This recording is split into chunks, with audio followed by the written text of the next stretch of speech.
मैं भी बंगाल का ही बेटी हूँ। बंगाल में बहुत क्यों आने ही नहीं देते।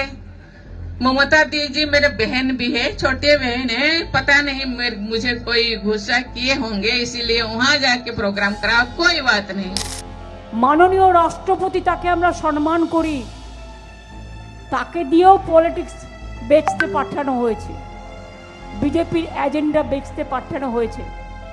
I'm sorry madam, I have a great regard for you, but you are kept by the BJP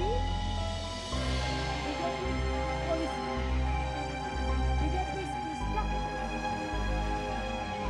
কি বলেছেন আপনি? আপনি বলেছেন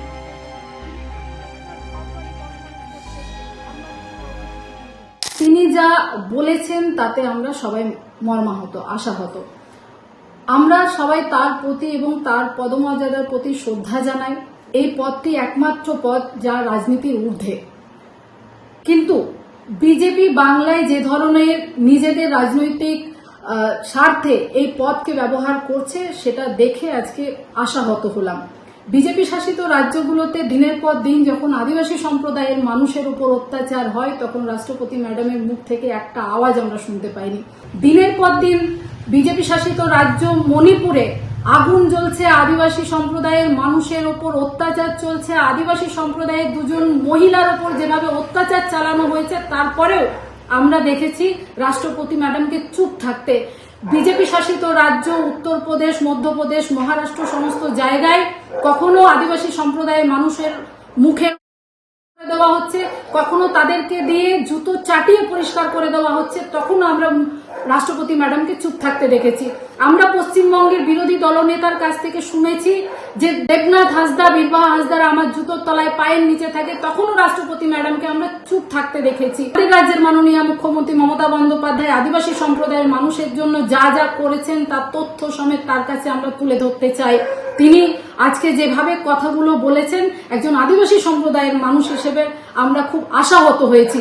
কারণ আমরা দেখছি দিনের পর দিন অত্যাচার হচ্ছে আদিবাসী সম্প্রদায়ের মানুষের উপর, তারপরেও কিন্তু ওনার মুখ থেকে আমরা আজ অব্দি কোনো কথা শুনতে পাইনি। মহামান্য রাষ্ট্রপতি শ্রীমতী দ্রৌপদী মুর্মু আজ পশ্চিমবঙ্গে যে কথা বলে গেছেন তা চূড়ান্ত দুর্ভাগ্যজনক এবং প্রতিবাদযোগ্য। আদিবাসী দলিত সমাজ বিজেপি শাসিত রাজ্যে তাদের কি অবস্থা তখন তার মুখে একটি শব্দ শোনা যায় না, কিন্তু এখানে তাকে যারা ভুল তথ্য দিয়েছেন, মিসইনফর্ম করেছেন, ডিস্টর্টেড তথ্য দিয়েছেন, বিকৃত, তার উপর দাঁড়িয়ে তিনি সত্যের অপলাপ করেছেন।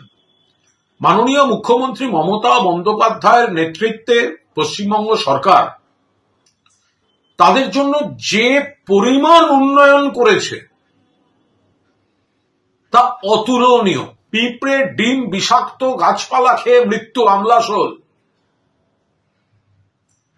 মাওবাদের অস্ত্রের ঝংকার, সেখানে আজ পর্যটন, নতুন উন্নয়ন, মেয়েরা কন্যাশ্রী কাপ খেলছে। রাষ্ট্রপতি মহোদয়া জানেন না যে ভুল ধারণার বশবর্তী হয়ে, বিকৃত তথ্যের বশবর্তী হয়ে রাষ্ট্রপতি যা বলেছেন মাননীয় মুখ্যমন্ত্রী, তার বাস্তব পরিস্থিতি কি, কেন তার কাছে, রাষ্ট্রপতির কাছে তথ্য ভুল আর আসল উন্নয়নটা কতটা, সেটা তুলে ধরেছেন। আপনারা যদি রাষ্ট্রপতির পদটাকেও রাজনীতির জন্য ব্যবহার করে থাকেন আর মমতা বন্দ্যোপাধ্যায় যদি প্রশ্ন করে থাকেন যে মণিপুরে যখন আদিবাসী দলিতদের, পিছিয়ে পড়া মানুষের উপর সন্ত্রাস হয় তখন এই রাষ্ট্রপতি চুপ থাকেন কেন, এ প্রশ্ন তো উঠবে, এ প্রশ্ন তো স্বাভাবিক। মাননীয় রাষ্ট্রপতিজি দিল্লিতেও পৌঁছায়নি, তার আগে দার্জিলিংয়ের সাংসদ তিনি বলছেন যে আগে রাষ্ট্রপতি শাসন করো, তারপরে বাংলায় ইলেকশন করো। তার মানে সাংবিধানিক প্রধানের পদটাকে এই পর্যায়ে নামিয়ে এর গরিমা, এর মর্যাদা, এই constitutional sanctity of a post none other than the Honorable President of India, our constitutional head, তাকে বেঙ্গলের ইলেকশনের জন্য এই পর্যায়ে নামিয়ে নিয়ে আসা হচ্ছে। মহামহিম রাষ্ট্রপতিজিকে নিয়ে এসে এখানে একটা পরিবেশ এবং পরিস্থিতি সৃষ্টি করতে চাইছিলেন আজকে, যে পরিবেশ পরিস্থিতির উপরে তারা রাষ্ট্রপতির একটা শাসনের দাবি করতে পারেন। সেরকম পরিস্থিতি কোনোটা হয়নি। তাদের পাতা ফাঁদে কেউ পা দেয়নি।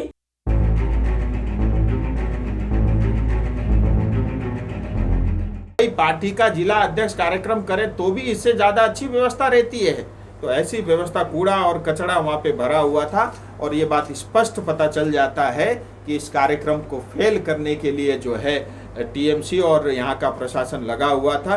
लेकिन मैं आभारी हूँ राष्ट्रपति जी का, उसके बावजूद भी जहाँ कार्यक्रम पहले से तय था उस स्थान पे गई। करीब 30 से 40 किलोमीटर अतिरिक्त यात्रा, जाने आने में करीब 70-80 किलोमीटर की यात्रा करनी पड़ी। আজকের দিন পশ্চিমবঙ্গের ইতিহাসের একটি কালো দিন। যে আচরণ আজকে তৃণমূল কংগ্রেস এবং তৃণমূল কংগ্রেসের সরকার মহামহিম রাষ্ট্রপতির সঙ্গে করলেন, যেভাবে আদিবাসী সম্প্রদায়কে অপমানিত করা হলো, তা অত্যন্ত ঘৃণার, অত্যন্ত উদ্বেগে সারা পশ্চিমবঙ্গের মানুষ, সারা দেশের মানুষ তৃণমূলের এই ঘৃণ্য আচরণের বিরুদ্ধে প্রতিবাদ করে। এই ঘটনা প্রমাণ করে দিল যে এ রাজ্যে কোনো সংবিধান নেই। এখানে শুধু সাংবিধানিক সংকট নয়, এখানে গোটা সাংবিধানিক ব্যবস্থাটাই ভেঙে পড়েছে। মানুষকে চিন্তা করতে হবে। একজন রাষ্ট্রপতিকে, বিশেষ করে একজন আদিবাসী মহিলা রাষ্ট্রপতিকে মমতা বন্দ্যোপাধ্যায়ের এই আক্রমণ প্রকাশ করে দিচ্ছে মমতা বন্দ্যোপাধ্যায় কতটা আদিবাসী বিরোধী এবং মহিলা বিরোধী, এবং এটাও প্রমাণ করছে তার সাথে মমতা বন্দ্যোপাধ্যায় তার মস্তিষ্কে স্থিরতা হারাচ্ছে। কোনো কারণে তার মনের ভেতরে বা তার মাথার ভেতরে সময়টা ভালো যাচ্ছে না, মাথাটা ঠিক নেই, ব্যালেন্স হারাচ্ছে বলছেন এবং আপনি। ভয় আছে। আপনি এগুলো বলবেন না, আপনি রাষ্ট্রপতি, আপনার এগুলো বলার স্বভাব হয় না। রাষ্ট্রপতি কি বলেছেন সেটা আমরা সবাই দেখেছি, আর মমতা বন্দ্যোপাধ্যায় কি বলেছেন দুটোকে পাশাপাশি দাঁড় করিয়ে রাখুন, তাহলেই বুঝতে পারবেন কে দায়ী। সংবিধানের এখতিয়ারের মধ্যে বলেছে আর কে সংবিধানের বাইরে গিয়ে বলেছে। ভারতবর্ষের মতো রাষ্ট্র বলে হয়তো মমতা বন্দ্যোপাধ্যায় বেঁচে যাচ্ছে, অন্য দেশ হলে এতক্ষণ জেলের ভেতরে থাকে। আরে ভাই ভোটের লড়াই এই এখানেই দেখবো।